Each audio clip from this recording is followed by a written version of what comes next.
አይገባህም። ደራሲ ዘሪሁን ገመቹ፣ ተራኪ ኢናያ።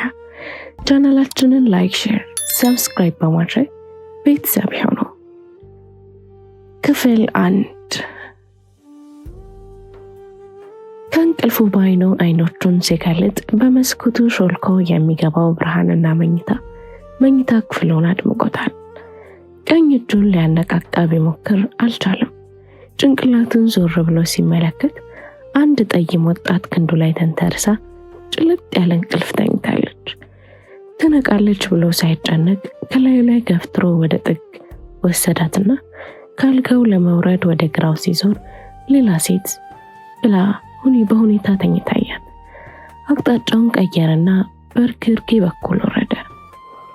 ሞባይሉን አንስቶ ሰዓት ሲያይ 7 ሰዓት ሆኗል። ብዙም አልቀረም። እስከዚህ ሰዓት መተኛት የአብዛኛው ቀን የተለመደ ተግባሩ ነው። በተለይ ሌሊት ናይት ክለብ ስራ በሚኖረው እዛ እንግቶ በሚመጣ ቀን 7 እና 8 ሰዓት ድረስ ካልተኛ አእምሮ ንጹህ አይሆንም። ቀጥታ ወደ ሻወር ቤት ሄደና ፈጣን ሻወር ወሰደ። ከዛም ሲወጣ ነጭ ጋውኑን ለብሶ ወደ ኪችን ሄደው በጣም ርቦታል። ፍሪጁን ከፈተና የሚበላ ነገር መፈለግ ጀመረ። ዳቦና ጁስ ያዘና እዛው ወንበር ስቦ በመቀመጥ መመገብ ጀመረ።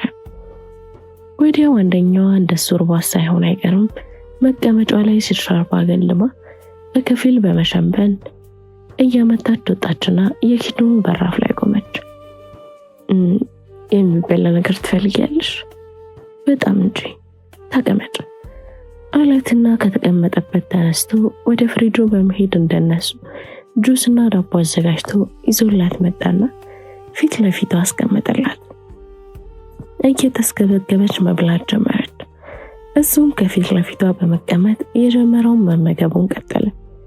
ጓደኛችስ ራሷን እኮ አታውቅም። ምን አረጋታለሁ? አፍ ውስጥ ያለውን ምግብ ማላመጣን ሳታቋርጥ እሺ አሁን ፕሮግራማችሁ ምንድነው ስትል በአይኖቿ በመለማመጥ ጠየቀችው። ማለት በቃ እንለያየልና እናንተም ወደ ጉዳያችሁ ትሄዳላችሁ፣ እኔም ወደ ስሬ። በቃ ምን ነው የቀረ ነገር አለ እንዴ? ለዘሚካኤል ይህ የተለመደ ህይወቱ ነው። አሁን እነዚህን ልጆች ከ3 ቀን በኋላ የሆነ ቦታ ቢያያቸው የት ነበር ማውቃቸው እያለ ከራሱ ጋር ውዝግብ ውስጥ መግባቱ አይቀርም። ስማቸውንም አሁንም ቢጠይቁት ወይ ሙሉ በሙሉ አያውቅም ወይም ያንዷ ስም ለሌላኛው ቀይሮ መስጠቱ አይቀርም። ሴቶቹም በዛ ድርጊቱ ብዙም ሲከፋቸው አይም። ምናልባት እሱ የሚያገኛቸው ሴቶች ከተመሳሳይ ቦታ የሚመጡ ተመሳሳይነት አመለካከት ያላቸው ሆኖ ሊሆን ይችላል። በድምፃዊነቱና በፊልም ተዋናይነቱ ባገኘው ጣሪያ ይነካዝና እናም የተትረፈረፈ ሀብት ወደሱ ገና ሲመጡ ለአንድ ቀን ቢሆን ከሱ ጋር ማሳለፍ ልክ ሎተሪ እንደወጣላቸው ስለሚቆጥሩ በማግስቱ ፊቱን ሲያዞርባቸው ብዙም አይከፋቸው ወይም መከፋታቸውን በአርቲፊሻል ፈገግታቸው ደብቀው እሱ እንዳያውቅ ያደርጋሉ። ያችን ከሱ ጋር ያሳለፉት አንድ ቀን ለዓመታት ለሌሎች አቻዎቻቸው የሚናገሩትን የሚጎርሩበት ታሪክ ስለሆነ በጸጋ እንዲቀበሉት ምክንያት ሆኗቸው ይሆናል። እናም ይህ ጉዳይ የእሱን ባህሪ ከመስመር እንዲወጣ ገፊ ምክንያት ሆኗል። ከጥርብ ድንጋይ የተሰራ መስኮት አልባ ጥንታዊ ቤት ነው። ግድግዳው ከ3 ሜትር በላይ ሲረዝም ጣሪያው ከኮንክሪት የተሰራ ነው። እላይ ጥግ በግድግዳው ማብቂያና በጣሪያው መጀመሪያ መካከል ላይት ማሾለኪያ ተብሎ የተሰራ የሚመስል 3 ትናንሽ ቀዳዳዎች አሉ። ከዛ ውጭ ቤቱ ድፍን ነው። በዛ ላይ ከዚህ ቤት እንዴት አድርጎ ያመልጣል ብለው እንዳሰቡ አይታወቅም። ከምድር በተቀበረ ብረት ላይ የታሰረ ሰንሰለት እግሩና እጁን ተጠፍሯል። ክፍሉ 3 በ4 ስፋት ያለው ቢሆንም እሱ መጠቀም የሚችለው 2 በ2 በሆነች ቦታ ላይ ነው።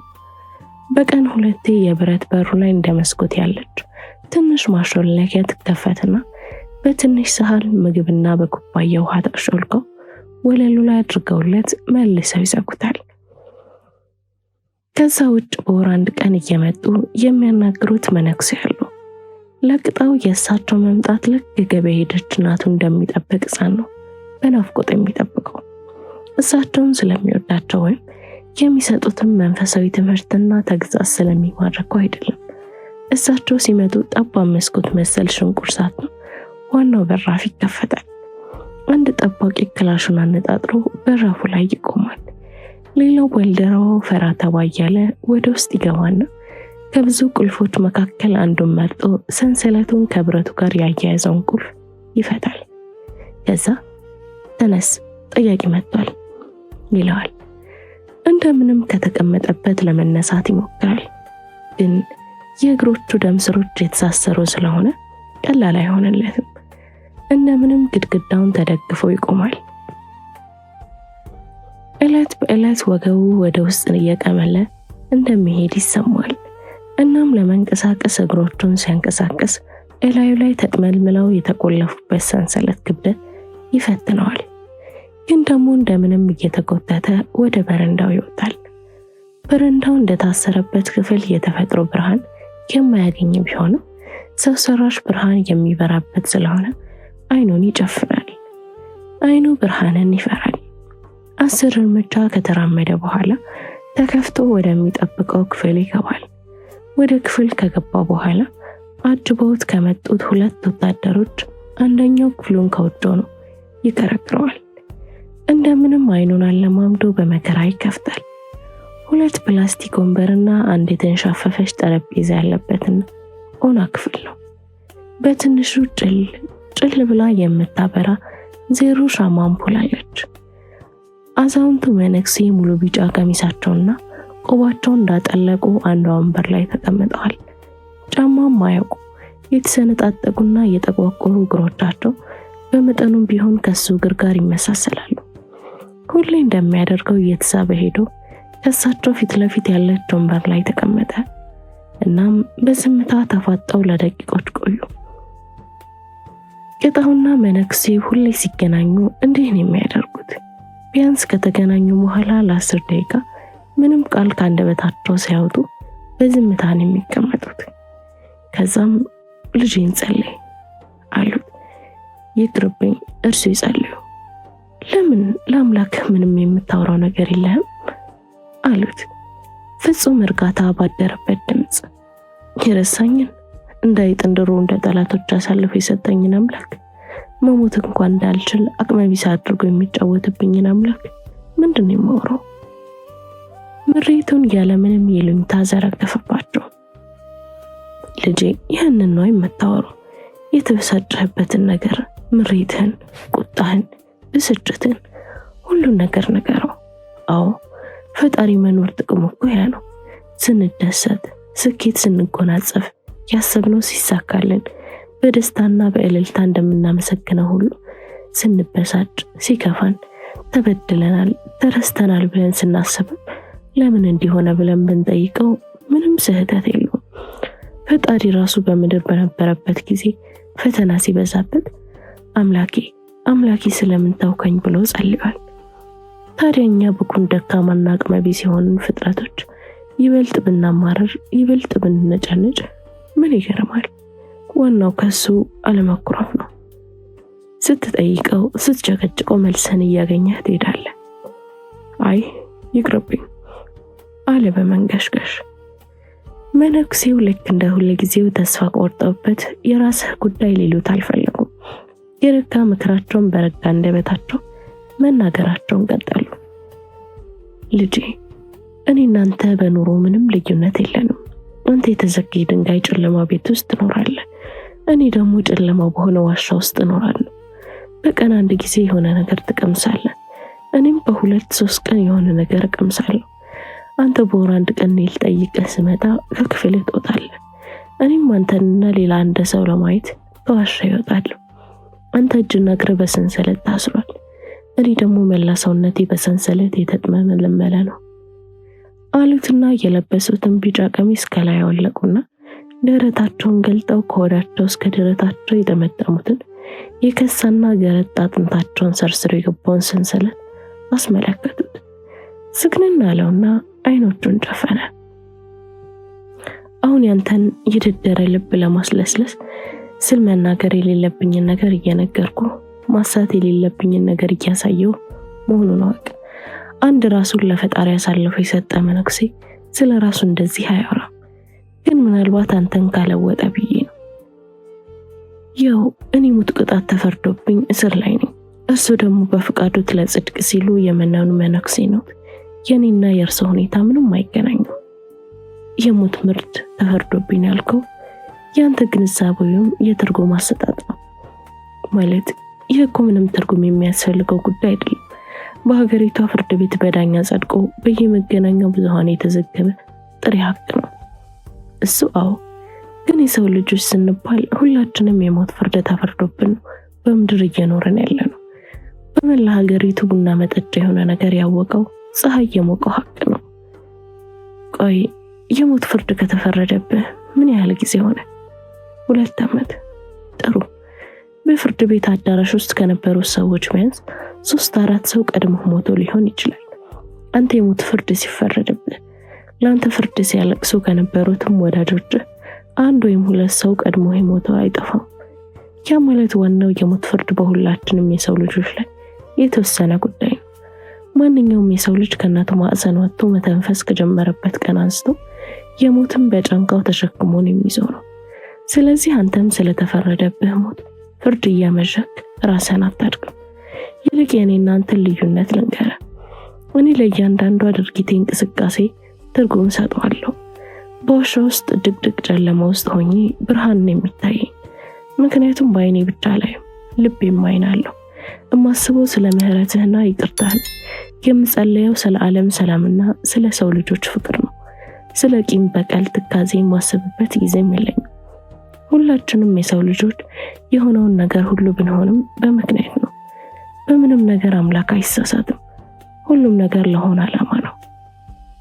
ሊሆን ይችላል አለ ክርክር ውስጥ ላለመግባት። እሺ አሁን አብረን እንጸልይ አሉና መነኩሴው ከተቀመጡበት ላስቲክ ወንበር ተነስተው ወለል ላይ ተንበረከኩ። እሱ ስራቸው እንደተገተረ ነው። ልንበርከክ ወይስ ይቅርብኝ? ብንበረከክስ መጸለይ ይችላሉ? እንደ ሁሉ ጊዜው ግራ መጋባት ውስጥ ገብቷል። መነኩሴው ጸሎታቸውን ጀመሩ። የሚታየውም የማይታየውም ዓለም ፈጣሪ የሆንክ ቸር አምላክ ሆይ እባክህ እኛ ባሪያዎችን ተመልከተን። ሰው ያው ሰውና ምንጊዜም እንከን አልባ መሆን አይችልም። አውቀን በትዕቢት የሰራነው ኃጢአት በቸርነትህ ይቅር በለን። ሳናውቅ በየዋህነትም የሰራነውን ኃጢአት አንተ ይቅር በለን። ወንድሜን ከጭንቀት ተላቆ ስለ ችግሩ ሳይሆን ስለ አንተ ምሕረትና ጌትነት እንዲያስብ አግዘው። ጌታ ሆይ ወንድሜ ወደ ጥልቅ ገደል ሊወረወረ ገደል ጫፍ ላይ ተንጠልጥሎ የቆመ አይነት የመጣልና የመገፍተር ስሜት እያጨናነቀው ነውና አንተ እንኳን ወደ ገደል ለመጣል የተዘጋጀን ይቅርና ወደ ገደል የተወረወረንም የምህረት እጅህን ሰደህለት አንተን ተንጠልጥሎ ታድነውና ለወንድሜ ድረስለት። ለኔ ለኃጢአተኛው ልጅህ ስትል እባክህ አምላክ ሆይ መጽናናትን አድለው። በሰማይ የምትኖር ስምህ ይቀደስ፣ አሜን ብለው ጸሎታቸውን አጠናቀው ከተንበረከኩበት ሲነሱ ቅጣውም ተንበርክኮ አይኖቹን በመጨፈን እጆቹን ዘርግቶ አሜን እያለ ነበር። ምን ጊዜ ወስኖ እንደተንበረከከ አያስታውስም። ብቻ የመነኩሴው ሚስጥራዊ ኃይል ሳያውቀው አንበርክኮት ይሆናል። መነኩሴው በቆመበት ወደ ታች አዘቅዝቀው በሐዘኔታ ካዩት በኋላ እጃቸውን ግንባሩ ላይ ጫኑና ሻሹት። በዚህ ጊዜ ከውጭ በራፍ ተቆራቆረና ሰዓት አልቋል የሚል ድምጽ ተሰማ። ልጄ እንግዲህ የተነጋገርነውን አስብበት። የፈጣሪ ፍቃድ ከሆነ የዛሬ ወር በሰላም እንደምንገናኝ አምናለሁ። እናም ከዚህ የተሻለ ቆይታ እንደሚኖረን እተማመናለሁ ብለው ወደ በራፉ ሄዱ። ጠባቂው ቀድሞ ከፍቶ ተቀበላቸው። እሳቸውን አስወጣና ወደ ቅጣው ሄደ። ሰንሰለቱን ይዞ እየጎተተ ይዞት ወጣ። በራፍ ላይ መሳሪያ ደቅኖ የሚጠብቀው ሌላ ጠባቂ ወደ ክፍሉ መለሱትና መልሰው ሰንሰለቱን ከተቀበረው ብረት ጋር አያይዘው ከቆለፉት በኋላ የውጭውን በራፍ መልሰው ዘግተው ጨለማው ክፍል ውስጥ ጥለውት ሄዱ። ሰዓዳ የ21 ዓመት አዋቂ ሴት ነች። አገላለጹ ይጋጫል አይደል? የ22 ዓመት ወጣት ሆኖ አዋቂ ሴት ነች ሲባል እሱ 15 ዓመትና የ9ኛ ክፍል ተማሪ እያለች ድብን ያለ ፍቅር ይዟት ነበር። በ16 ዓመት የልደት በዓሏ በሚከበርበት ቀን በወቅቱ የ19 ዓመት ጎረምሳና የ11ኛ ክፍል ተማሪ ለነበረው የልቧ ሰው በፈቃደኝነት ድንግልናዋን አስረከበች። ከ2 ወር በኋላ ማርገዟን አወቀች፣ ነገረችው። ከሳምንት በኋላ እሷን ሳይሰናበታት ደግሞ ሳይስማት ደግሞ ቀሚስሽን ላውልቅ ሳይላት እሷንም ሆነ ከተማውን ጥሎ ውትድርና ተቀጥሮ ሄደ። ያን የመሰለ አስቀያሚ ዜና የሰሚ ከሰውን የሰማችው። ያንን የሰማች ቀን ምድር ነበር የዞረባት።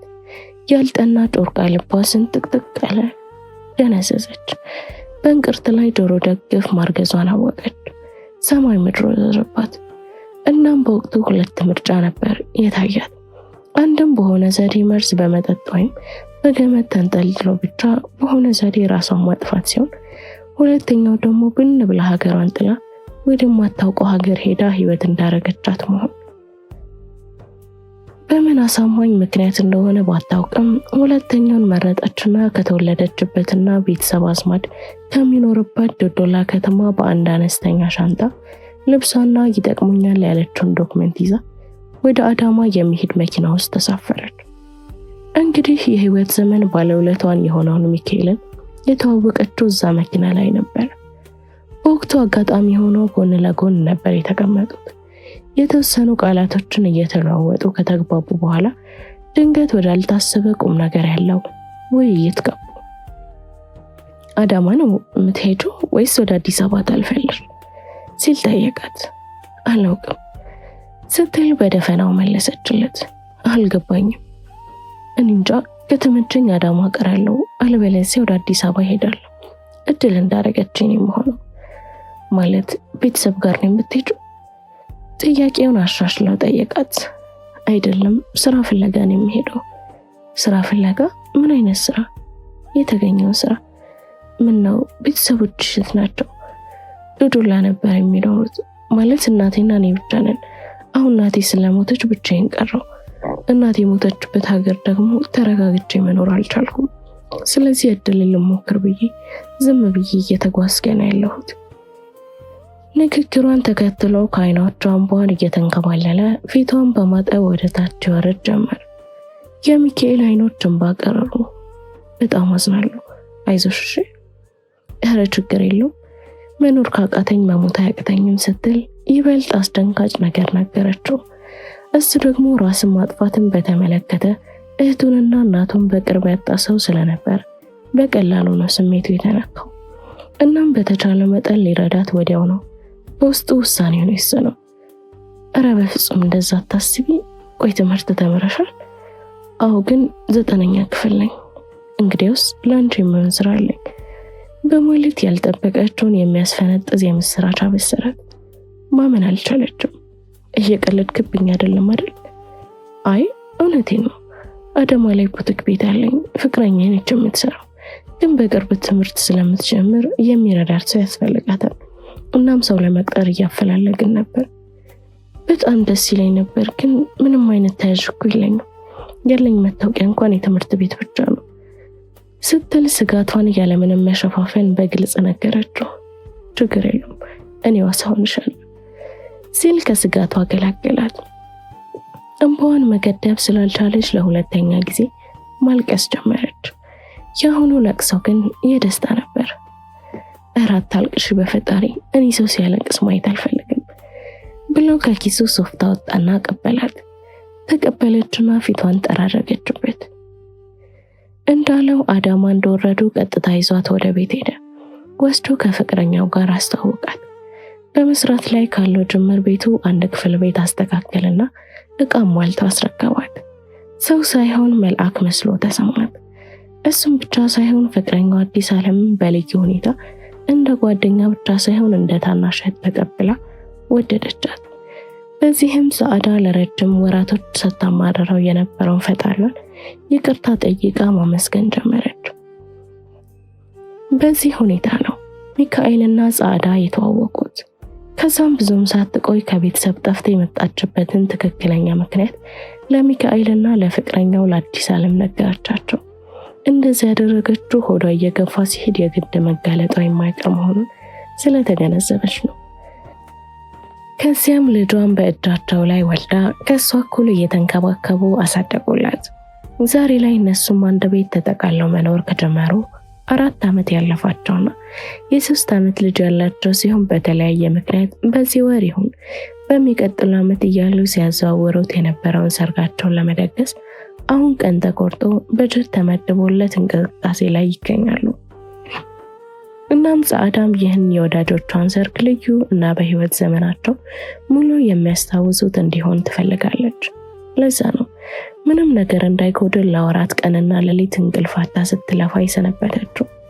አሁን አንድ ነገር ብቻ ይቀራታል። በዚህ ሰርግ ላይ ለሚካኤል ብቸኛ ዘመድ የሆነውን አንድ ወንድሙን እንደምንም ማሳምና ሰርጉ ላይ እንዲገኝ በማድረግ ሰርፕራይዝ በማድረግ ደስታውን ሙሉ ልታደርግለት እቅድ አውጥታለች። ሚካኤል ለረጅም ጊዜ አውርቶትና አግኝቶት የማያውቀውን ወንድሙን ዘሚካኤል በሆነ ተአምር በሰርጋቸው ላይ እንዲገኝ ለማድረግ ከልቧ ቆርጣ ተነስታለች። ይህን ሐሳብ በአእምሯ ስታሰላስልና ስታዘጋጅበት ከወር በላይ ነው የቆየችው።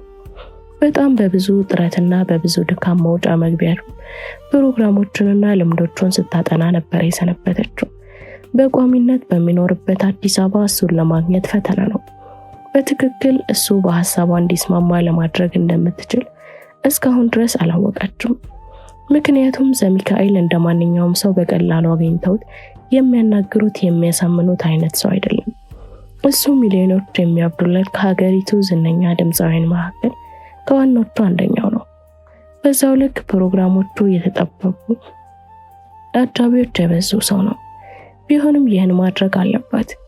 ይህ ለምትወዳቸውና የእድሜ ዘመን ባለውተዋ ለሆኑ ባልና ሚስቶች እንደ ስጦታ አድርጋ ልታቀርብላቸው ያሰበችው ትልቅ ስጦታ ነው። እሱን አግኝታ አንድ ነገር እንዲያደርግ ለማሳመን ይቅርና ወደ አንድ እንግዳ ሰው ለመጨረሻ ጊዜ ሄደችው መች ነበር። የማሳመን አቅሟ ከወንዶችስ ያነሰ ቀልቡን ስባ የምትናገረውን ማዳመጥ እንዲችል የምታደርገው በመልኳ፣ በንግግር ብቃቷ ወይም ሌላ በምን ሌላው ይቅር ከሱ ጋር በልበ ሙሉነት ለመቅረብ የሚያስችል ጥራት ያለው ልብስ እንኳን አልነበራትም። ወደሱ ከመቅረቧ በፊት ስለሱ ባህሪ፣ ስለሚወዳቸውና ስለሚጠላቸው ነገሮች ማወቅ እንዳለባት ወሰነች። መጀመሪያ ያደረገችው ስለ ዘሚካኤል አዲስ ዓለምን መጠየቅ ነው። አማችስ ምን አይነት ሰው ነው? እኔ እንጃ።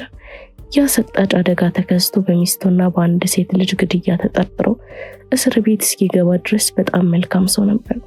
ጎበዝ ሰራተኛ፣ ለብዙዎች ሰው ህይወት መቃናት ምክንያት የሆነ ሰው እንደነበር ነው የማውቀው። እኔ ብቻ ሳልሆን ለሳምንት እንኳን የሚያውቁት ሰዎች በምን አንጀቱ ያንን ወንጀል እንደፈጸመ ይገረማሉ።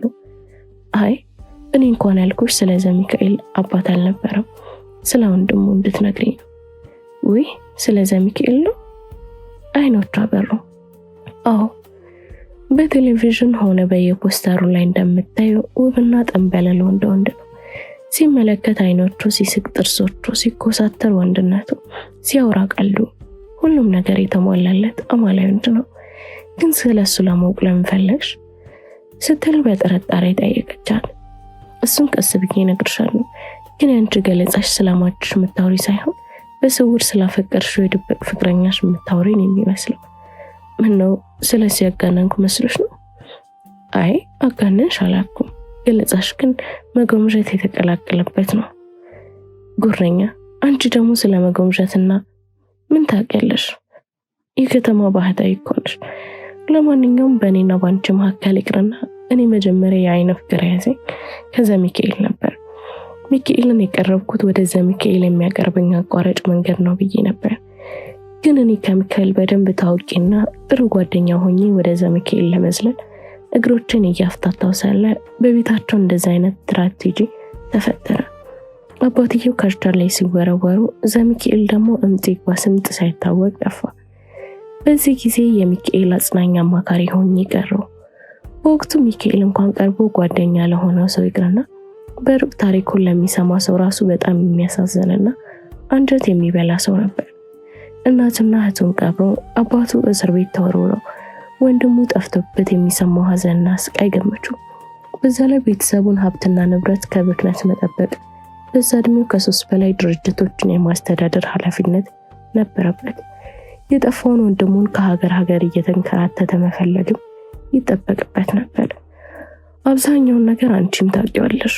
በወቅቱ ነገሮች በጣም ከባድ ነበሩ እና በዛ ሁኔታ ውስጥ ዘሚካኤል ላይ የነበረኝ እቅድ ሳላስበው ሙሉ በሙሉ ረሳሁትና በሚካኤል አሳዛኝ ልብ ውስጥ ቀልጬ ቀረው። ፈጣሪ ይወድሻል ማለት እንዴ? የእናት ተራማሽ አፍቅረሽ ቢሆን ኖሮ እሺ ከሴቶች ጋር ነበር ሻሙ የምትባጃቂው። ፈጣሪ ያተረፈሽ። ሚካኤል እኮ ባል ብቻ ሳይሆን አባት ነው። ከሚሊዮን ወንድ መካከል የሚገኝ አንድ ምርጥ ባል ነው። እሱስ እውነትሽ ነው። ግን ዘሚካኤልም እኮ ድሮን የሳቀው እንዲህ አይነት ሰው አልነበረም። ቆይ ዘሚካኤል የት ነበር የጠፋው? ክፍል 2 ይቀጥላል። ላይክ፣ ሼር፣ ሰብስክራይብ በማድረግ ቤተሰብ ይሁኑ።